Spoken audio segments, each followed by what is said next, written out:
아멘.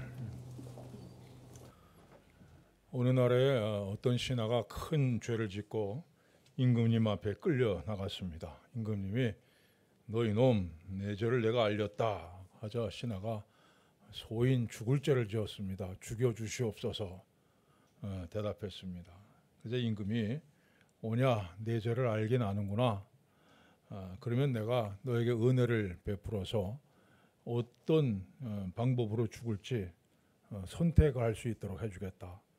너는 어떤 방법으로 죽고 싶으냐? 그래서 신하가 이렇게 대답했습니다. 예 전하, 저는 늙어서 죽고 싶사옵나이다. 만약에 하나님께서 여러분에게 내 죄를 내가 알렸다 하면 여러분 어떤 생각이 들 것 같습니까? 아마 지금까지 살면서 기억나는 죄가 다 생각날 겁니다.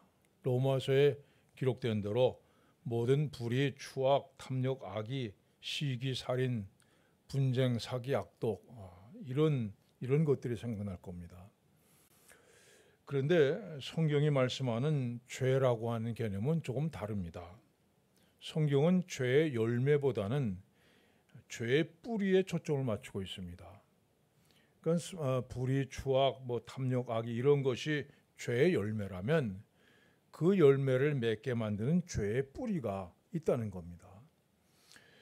이 본문 말씀은 그는 허물과 죄로 죽었던 너희를 살리셨도다 말씀했습니다. 허물이라는 단어는 길을 벗어난다 한 뜻입니다. 제 길로 가지 못하고 자꾸 이리저리 벗어나는 것을 의미합니다. 그리고 죄라는 단어는 관역을 정확히 맞추지 못하고 빗나간 화살이란 그런 뜻입니다. 그래서 허물과 죄라고 하는 것은 하나님께서 원하시는 그 길을 걷지 못하고 벗어나는 것을 뜻하고, 그 다음에 하나님께 창조하신 사람을 창조하신 목적에서 벗어나는 겁니다.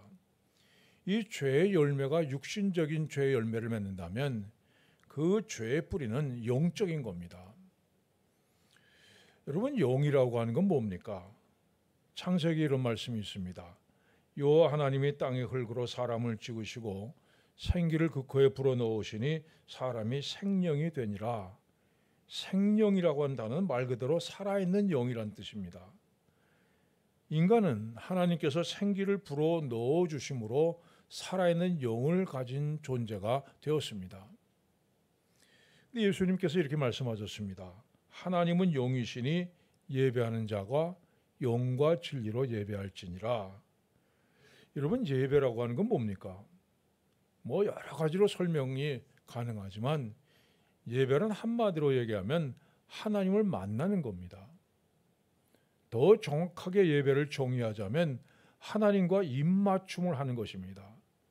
여러분, 우리 인간은 영이신 하나님을 만나고 그분과 입맞춤을 할 수 있는 영적인 존재, 살아있는 영을 가진 존재로 지음을 받았습니다. 자, 그런데 하나님께서 이 세상에 죄악으로 가득 찬 것을 보시고 홍수로 세상을 심판하시면서 이렇게 말씀하십니다. 나의 영이 영원히 사람과 함께하지 아니하니니 이는 그들이 육신이 됨이라. 여러분, 그 이후로 하나님의 영이 떠난 이후로 인간은 영이 죽은 존재가 됩니다. 영이 죽었기 때문에 영이신 하나님을 알 수가 없습니다. 또 영이신 하나님께 예배하는 것도 알 수가 없습니다. 그러니까 하나님께서 걷기를 원하시는 길에서 벗어난 것뿐 아니라 하나님께서 창조하신 목적에서 벗어난 존재가 된 겁니다. 자, 그러면 하나님을 떠난 인간은 어디로 갑니까? 본문이 이렇게 말씀합니다. 그때 너희는 그 가운데서 행하여 이 세상 풍조를 따르고 공중의 권세 잡은 자를 따랐으니 지금 불순종의 아들들 가운데서 역사하는 영이라. 공중의 권세 잡은 자가 누굽니까? 사탄이죠. 공중이라는 단어는요, 우리가 숨쉬고 사는 낮은 공기란 뜻입니다. 그러니까 사탄은 이 세상의 모든 인간이 숨쉬고 살아가는 모든 공간의 권세를 쥐고 있다는 겁니다. 그래서 영이 죽은 인간, 하나님을 떠난 인간은 결국 사탄의 지배 아래 들어가게 되었습니다. 자, 그러면 사탄은 어떤 방법으로 사람을 지배합니까? 불순종의 아들들 가운데서 역사하는 영이라고 했습니다. 여러분, 사탄은 영입니다. 우리처럼 몸을 가진 존재가 아니라 영적인 존재입니다. 말을 할 수도 없고 주먹으로 누굴 때릴 수도 없습니다. 영어에 나온 것처럼 바람을 휘 일으키면서 나타나는 그런 존재가 아닙니다. 그러면 사탄은 무엇으로 사람을 다스립니까? 사람의 마음을 다스립니다. 역사하는 영이라는 말에서 역사라는 단어는요, 어떤 힘을 전달해서 움직이게 만든다는 뜻입니다. 사탄은 사람의 마음을 움직이게 만듭니다. 전에는 우리도 다 그 가운데서 우리 육체의 욕심을 따라 지내며 육체의 마음에 원하는 것을 하여, 사탄은 우리를 육체의 욕심을 따라 살도록 우리의 마음을 움직이는 겁니다. 이 다윗이 골리앗을 이기고 블레셋 군대를 물리치자 백성들이 다윗을 칭송합니다. 사울이 죽인 자는 천천히요, 다윗은 만만이로다. 이 모습을 보고 있던 사울은 슬그머니 다윗을 미워하는 마음이 일어나기 시작했습니다. 그날 후로 사울이 다윗을 주목하였더라.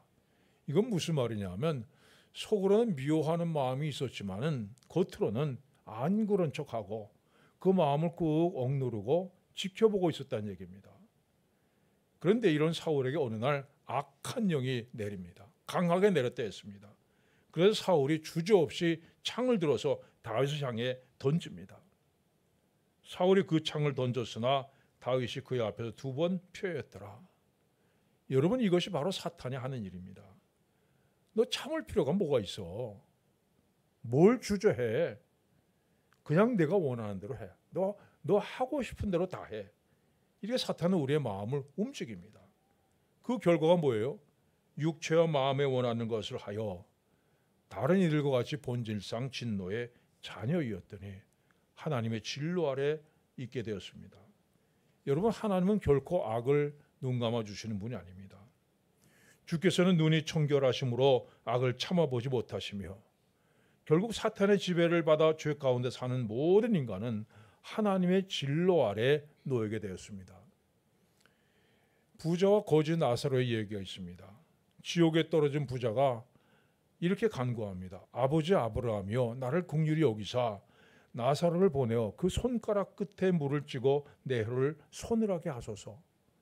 내가 이 불꽃 가운데서 괴로워하나이다. 이것이 진노의 자녀에게 주어진 마지막 결론입니다. 이것이 허물과 죄로 죽었다는 말씀입니다. 그런데 하나님께서 우리를 긍휼히 여기셨습니다. 긍휼이 풍성하신 하나님이 우리를 사랑하신 그 큰 사랑을 인하여 허물로 죽은 우리를 그리스도와 함께 살리셨고, 여러분, 이 말씀을 잘 보세요.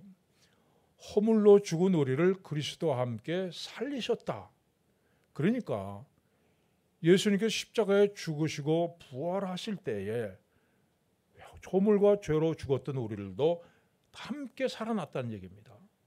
또 함께 일으키사 그리스도 예수 안에서 함께 하늘에 앉히시니, 여러분, 앉히신이라는 단어는 과거 완료형 단어입니다. 이미 이루어진 일입니다. 그러니까 우리는 이미 예수 그리스도와 함께 하늘에 앉아 있다는 겁니다.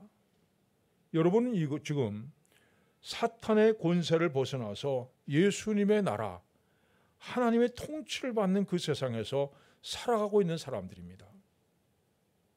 여러분, 내가 하나님의 통치를 받고 있다는 사실을 뭘로 증명할 수 있습니까? 내가 예수 믿기 전하고 지금하고 달라진 것이 없는가 한번 생각해 보세요.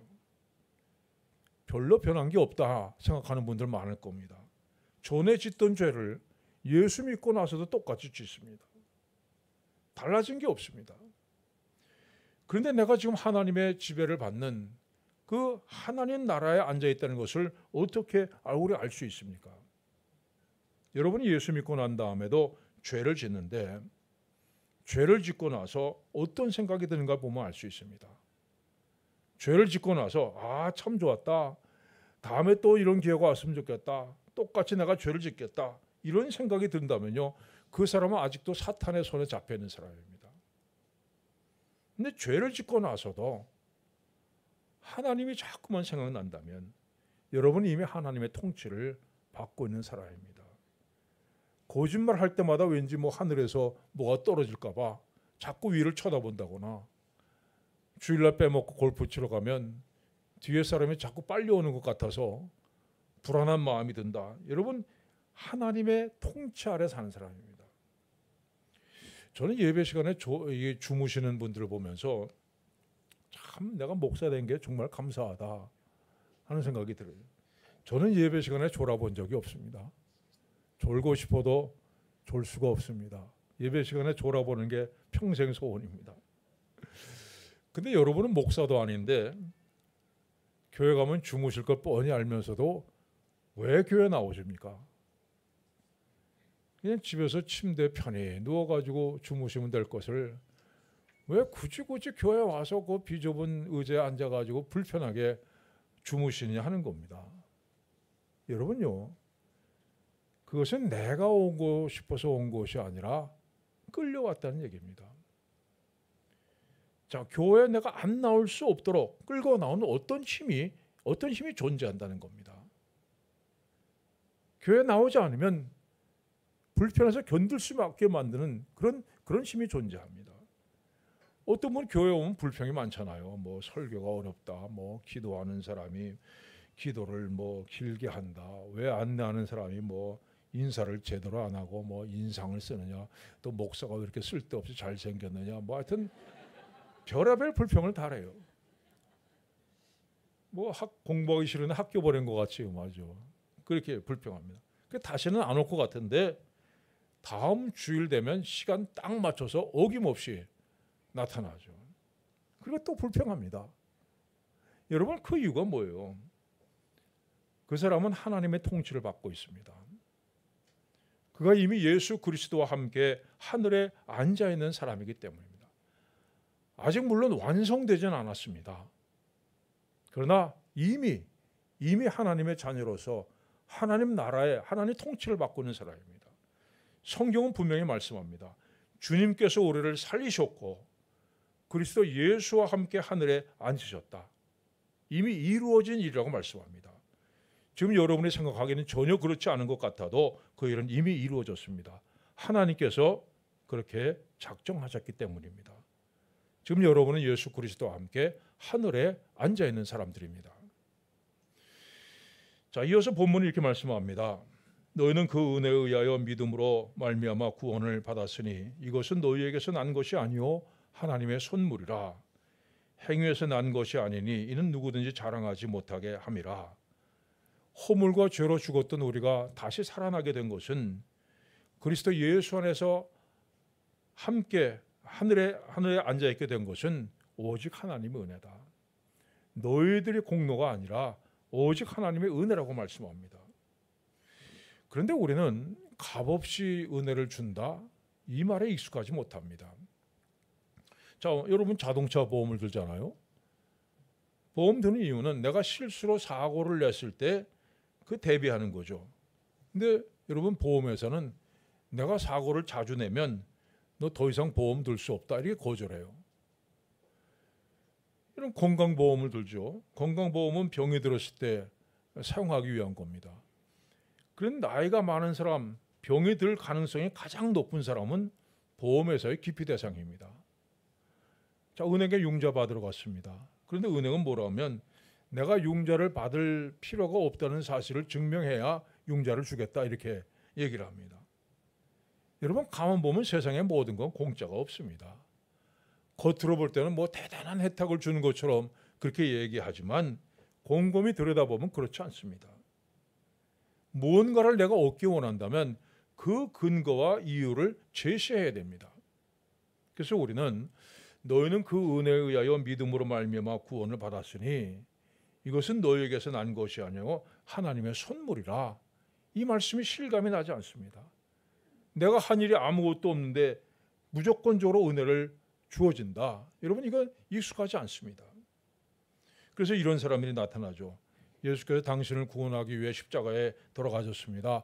당신이 마음의 문을 열고 예수를 그리스도로 받아기로 작정하면 여러분 구원을 얻게 됩니다. 그래서 네, 믿겠습니다 하면 당신은 이 시간부터 구원을 얻었습니다. 만약에 아니요, 나는 안 믿겠습니다. 그러면 뭐라요? 그럼 지옥에나 가십시오. 여러분, 이게 합리적이에요. 얼마나 합리적입니까? 내가 믿겠다고 하는 결단하는 행위가 있어야 구원을 얻을 수 있다고 얘기합니다. 그런데 여러분, 본문을 보세요. 이것은 너에게서 난 것이 아니요 하나님의 선물이라. 행위에서 난 것이 아니니. 여러분, 구원은 우리에게서 난 것이 아니라 말씀합니다. 내가 믿고 내가 결심하는 행위에서 난 것이 아니라 그냥 하나님께서 우리에게 선물로 주신 것이라고 말씀합니다. 선물이 뭡니까? 받는 사람의 의사와는 전혀 상관없이 그냥 주어지는 게 선물입니다. 아침에 눈을 떠서 문을 열어보니까 산타크로스가 선물 놓고 간 겁니다. 여러분, 어느 날 눈을 떠보니 내가 구원을 받은 겁니다. 요한복음에 태어날 때부터 맹인이었던 사람이 눈 뜨는 내용이 기록되어 있습니다. 예수님께서 그의 눈을 뜨게 하셨다는 소문이 퍼지자 이 바리새인들이 찾아와서 내 눈을 어떻게 떴느냐 묻습니다. 그래서 이렇게 대답하죠. 한 가지 내가 아는 것은 내가 맹인으로 있다가 지금 보는 그것이니이다. 여러분, 구원이 바로 이와 같습니다. 우리가 구원을 받았다는 사실을 알 수 있는 것은 내가 지금 눈을 떠서 볼 수 있다는 겁니다. 죽었던 사람이 다시 살아나서 내가 살았구나 하는 것을 알 수 있는 방법이 뭐예요? 내가 죽어 있었는데 어느 날 어떤 사람이 몇 시에 와가지고 나를 살려주기에 그래서 내가 살게 되었다. 이렇게 얘기할 수 없습니다. 죽은 사람은 볼 수도 없고 생각할 수도 없기 때문에 어떻게 다시 살게 되었는지 그 과정은 알 수 없습니다. 단지 내가 지금 눈을 떠서 볼 수 있기 때문에 내가 살아있구나, 이걸 알 수 있는 겁니다. 여러분, 우리의 구원은 전적으로 하나님의 은혜입니다. 그래서 본문은 말씀합니다. 너희는 그 은혜에 의하여 믿음으로 말미암아 구원을 받았으니 이것은 너희에게서 난 것이 아니요 하나님의 선물이라. 행위에서 난 것이 아니니 이는 누구든지 자랑하지 못하게 하려 함이라. 여러분, 그래서 우리의 구원은 결코 취소되지 않습니다. 왜냐하면 내가 구원받은 것이 나에게로부터 나온 것이 아니라 바로 우리 아버지 되시는 하나님께로부터 나온 것이기 때문입니다. 어떤 가정에서 양자를 드렸습니다. 근데 이 아이가 못된 짓만 골라서 하는 거예요. 하루는 집안을 다 뒤져가지고 돈 될 만한 건 다 갖고서 가출을 해버렸습니다. 이 부모가 아이를 찾으려고 사방으로 돌아다녔는데 찾을 수가 없었어요. 그래서 아버지가 지쳐서 앉아있는데 친구가 이렇게 얘기했습니다. 이제 그만 포기해. 그냥 내버려둬. 그 애는 어차피 내 진짜 아들도 아니잖아. 그래서 아버지가 이렇게 대답합니다. 그래, 알아. 그런데 난 이미 그 아이에게 넌 내 아들이야 하고 말을 해버렸어. 여러분, 하나님께서 우리에게 너는 내 자녀다 얘기하셨습니다. 이미 우리를 자녀 삼으셨어요. 그리고 그 약속은 결코 취소되지 않습니다. 자, 이제 우리에게 남은 일이 있습니다. 우리는 그가 만드신 바라 그리스도 예수 안에서 선한 일을 위하여 지으심을 받은 자니 이 일은 하나님이 전에 예비하사 우리로 그 가운데서 행하게 하려 하심이니라. 여러분, 우리가 선한 일을 위해서 지음을 받았다 말씀합니다. 하나님께서 우리를 구원하기로 예정하실 뿐 아니라 또 구원받은 우리들이 선한 일을 하도록 예정하셨다는 겁니다. 여러분 의지와는 상관없이 여러분을 구원하신 하나님께서 역시 여러분 의지와는 상관없이 선한 일을 하는 자로 만들어 가신다는 말씀입니다. 이 미국에 꾀죄죄한 사람들을 위한 12단계 이런 프로그램이 있다고 합니다. 우리 교회도 한번 해봤으면 좋겠습니다. 여기 나가면 먼저 자기를 소개해요. 저는 아무개입니다. 저는 청소하는 건 죽기보다 싫습니다. 저는 옷을 벗어서 옷걸이에 걸어놓은 적이 없습니다. 저는 수건을 쓰고 수건거리에 걸어놓은 적이 한 번도 없습니다. 저는 치약을 쓰고 치약 뚜껑을 닫아본 적이 없습니다. 이런 사람들 다 모아놓고 매주 1시간씩 12주 동안 인간답게 사는 것을 훈련하는 겁니다. 근데 12주에는요. 이 프로그램에 참여한 사람들이 스스로 깜짝 놀랐답니다. 아니 내가 옷걸이에 걸어 놓다니 하면서 놀래고, 아니 내가 방바닥이 더럽다는 생각을 하다니 이 사실에 놀란다는 겁니다. 여러분 한 번씩 우리 교회에서 한번 해봅시다. 이걸 다른 말로 얘기하면 뭡니까? 기준이 높아지는 거예요. 수준이 높아지는 겁니다. 자, 지금까지는 이게 사는 게 전부인 줄 알았는데 뭐 아무 불편함이 없었는데 그게 아니다. 이런 세상이 있구나. 이걸 깨닫게 되는 겁니다. 여러분 예수 믿기 전에 우리의 삶이 어떻습니까? 철저하게 세상적이죠. 세상에서 어떻게든지 이기고 어떻게든지 돈 많이 벌고 남 뭐 집 살 때 집 사고 뭐 투자할 때 투자하고 다 세상적입니다. 근데 이제는 다르죠. 이제는 예수 그리스도 안에서 내가 어떻게 하면 선한 일을 행할 수 있을까? 여러분 이걸 기준으로 삼고 살아가는 사람들입니다. 사랑하는 여러분, 하나님께서 오직 은혜로 우리를 구원하시고 그리스도 예수 안에서 하늘에 앉혀주셨습니다. 오늘 성찬을 통해서 이 사실을 다시 한번 확인하는 여러분들 되시기를 축원합니다. 기도하겠습니다. 하나님 아버지, 아무런 자격 없는 저희들을 아무런 공로 없이 은혜로 구원해 주신 것 감사드립니다. 하나님 자녀 삼으실 뿐 아니라 하늘나라에 앉혀주신 것 감사드립니다. 선한 일을 행하는 자로 이제 살게 하여 주시옵소서. 최선을 다하게 하여 주시옵소서. 예수님의 이름으로